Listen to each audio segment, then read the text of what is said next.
Et let's go hein, pour Saints Row, on y va pour le test. Let's go.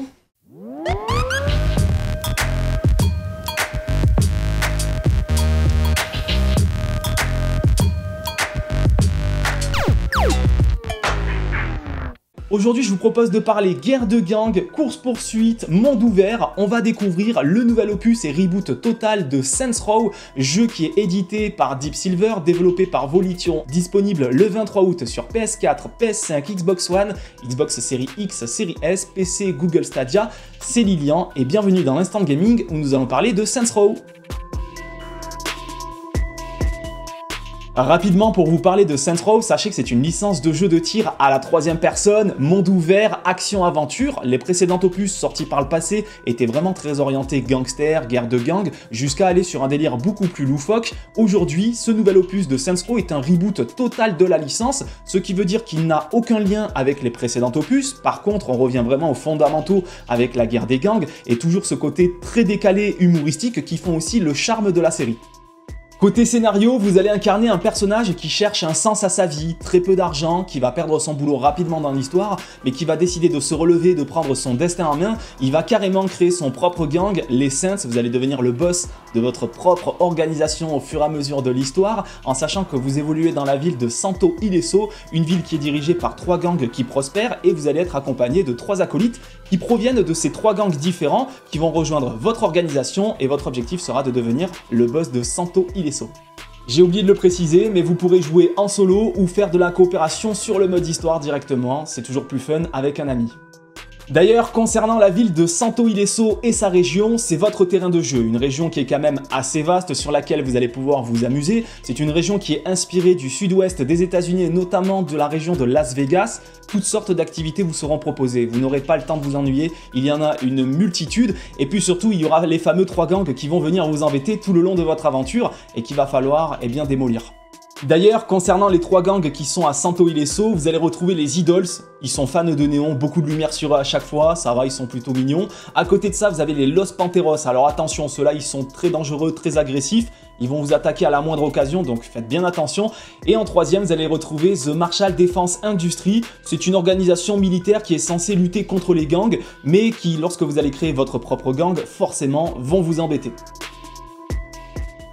Je vous ai pas parlé de l'aspect personnalisation, mais sachez qu'il est extrêmement poussé, on peut y perdre de longues minutes, voire des heures, vous pouvez vraiment créer le personnage qui vous convient le mieux, comme dans vos rêves. En même temps, c'est logique, vous êtes le boss de votre propre organisation, c'est normal que vous ayez le droit de créer votre personnage qui soit simple, classique, efficace ou alors complètement atypique avec un look qui sort de l'ordinaire et qui peut être très décalé. Maintenant parlons de la jouabilité, c'est certainement le plus important. Je vous rappelle qu'on est sur un jeu de tir à la troisième personne. Ici on est sur un jeu très arcade sur lequel on va pouvoir prendre beaucoup de fun et s'amuser. Vous allez pouvoir conduire de simples véhicules terrestres, des bateaux, des hélicoptères. Vous allez pouvoir utiliser une panoplie d'armes, ça peut être des lance-roquettes, ça peut être des fusils à pompe, des mitraillettes, des petits pistolets, des machettes, des battes de baseball. Vous avez vraiment de quoi faire à ce niveau-là.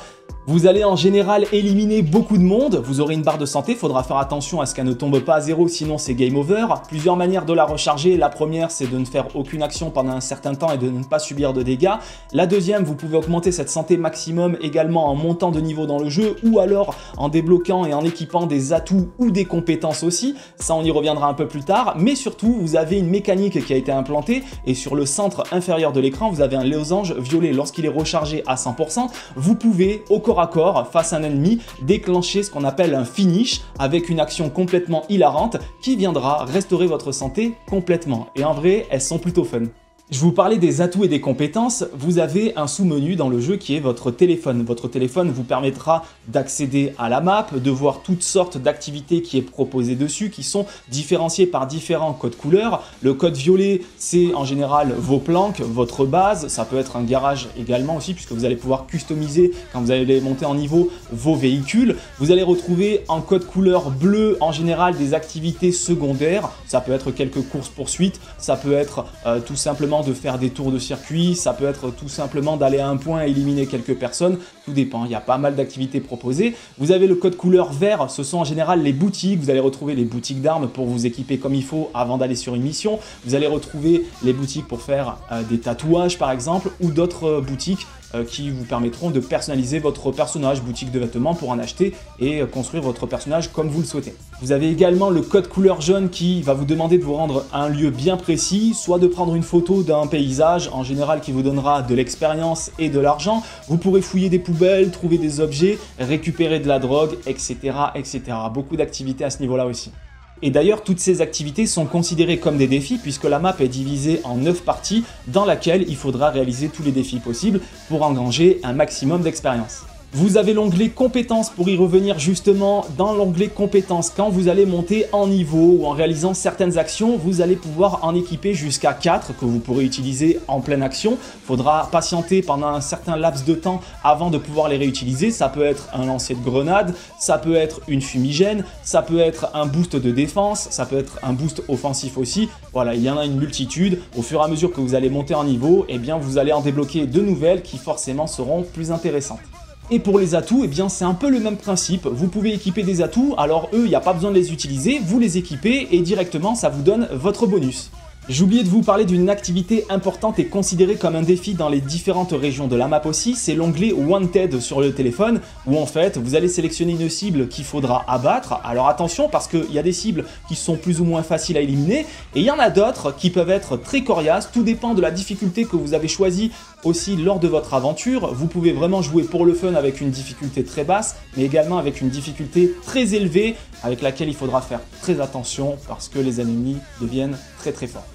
Concernant Saints Row, et pour terminer, j'aimerais vous parler de l'aspect visuel et de l'ambiance que l'on peut retrouver dans le jeu. Visuellement, j'ai eu la chance d'y jouer sur PC, le jeu tourne très bien, pas le moindre ralentissement, quelques petits bugs mais ça sera corrigé très rapidement via les mises à jour qui arriveront à la sortie du jeu.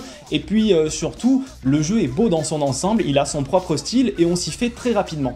Concernant mon expérience de jeu, sachez que dans l'ensemble, elle est très bonne. J'ai pris vraiment du plaisir avec une quinzaine d'heures de jeu sur ce nouvel opus de Saints Row. En vrai, le côté humoristique et décalé assumé font qu'il y a vraiment de quoi s'amuser. On sait que c'est très arcade, mais en même temps, on va retrouver aussi un côté assez sérieux avec le retour des guerres de gang et notamment un mode histoire avec un scénario qui est quand même travaillé, assez sérieux et qui donne envie d'en découvrir un peu plus et de voir la suite de notre ascension, de notre progression et de voir jusqu'où on arrivera à mener notre gang, les Saints. Petit rappel de fin, n'oubliez pas que le jeu il sort le 23 août dans toutes vos Fnac, PS4, PS5, Xbox One, Xbox Series X, Series S, PC, Google Stadia. N'hésitez pas dans les commentaires à nous dire si vous allez vous laisser tenter par ce nouvel opus de Saints Row. Est-ce que vous êtes prêt à enfiler votre foulard, à créer votre propre gang, à le diriger et à l'amener au sommet? Vous nous dites tout ça dans les commentaires. C'était Lilian pour l'Instant Gaming à la Fnac. Je vous souhaite un bon jeu à tous et rendez-vous pour le prochain épisode.